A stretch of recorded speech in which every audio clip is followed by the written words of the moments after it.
Hey everybody, Eric for President here. Please leave a like to support this video and subscribe if you haven't. It would mean the absolute world to me. But our first story is a big one. It comes from Jon Prosser of Front Page Tech, going over all the leaks that he says to have about the Apple Glass, the new AR headset from Apple coming out. We're going to go over everything you need to know about it, and I'll explain why I think and I know that this will be big for VR, and I'm very excited for it. Jon Prosser of Front Page Tech talks a lot about Apple, and he has a lot of leaks in the past that have been correct, so I'm going to take all these as factual until proven wrong.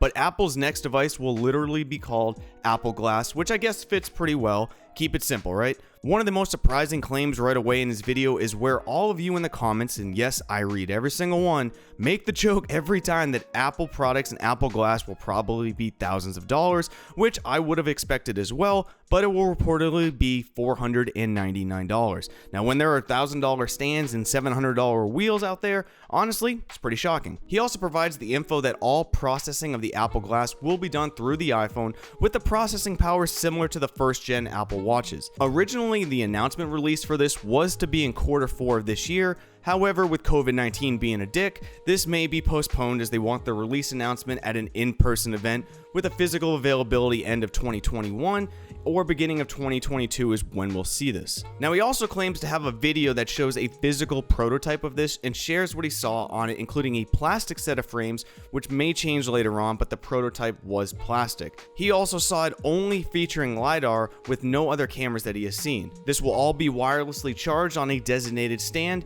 and the displays are in both lenses with the UI called Starboard that can be used with touching on the frames or hands-free with gestures in front. That's what we know now. Now, these are semi-unconfirmed, but Jon Prosser has a history of being right in a lot of these, so I think many of these will be correct, but we will see, and I will definitely be revisiting this in the future because this is big for VR. Regardless of what you all think of Apple, I know tons of you in the comments have different opinions. I have different opinions as well. They do one thing undeniably, and that is the second they launch a product, the social acceptance of it is immediately adopted, and it borderline becomes an immediate cultural identity to a lot of people.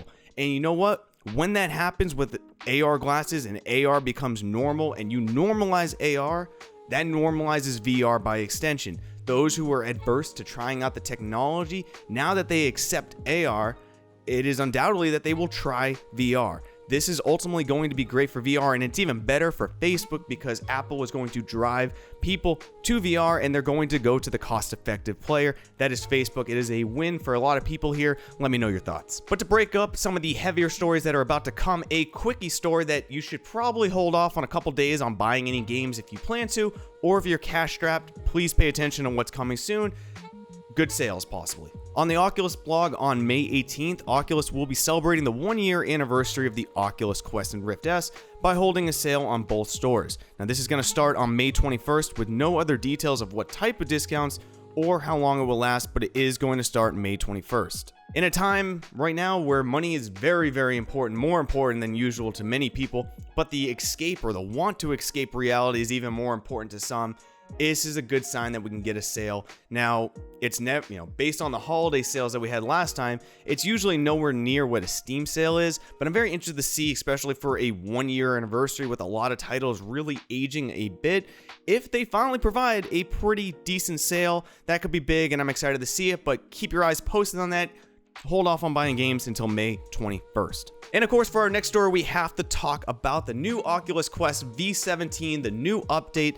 I get pumped for every time there is a new update for the Oculus Quest because unlike other products that it's small tweaks or bug fixes, every Oculus Quest update adds more functionality. It is super value added. Let's go over everything you need to know about it and a couple caveats to it. Now, the first update you'll notice is a change to the Guardian. Now, objects can be detected by your Oculus Quest, and the Guardian will actually alert you to move it. If it can't be removed, the Guardian will make you aware of it for a safer play space. You can also enable floor Guardian settings, and soon color options for the Guardian boundaries will be added, which it's minor, but I like it. A couple items in early access or the experimental phases basically are also moving to standard general releases. The first of which I'm super excited for, and that is voice dictation. It is the natural progression for a controllerless experience and possibly being able to speak to open up websites, games, and more. That's a very nice value add. And of course, you probably have heard hand tracking is coming out of experimental features as well, and becoming standard, with both Waltz of the Wizard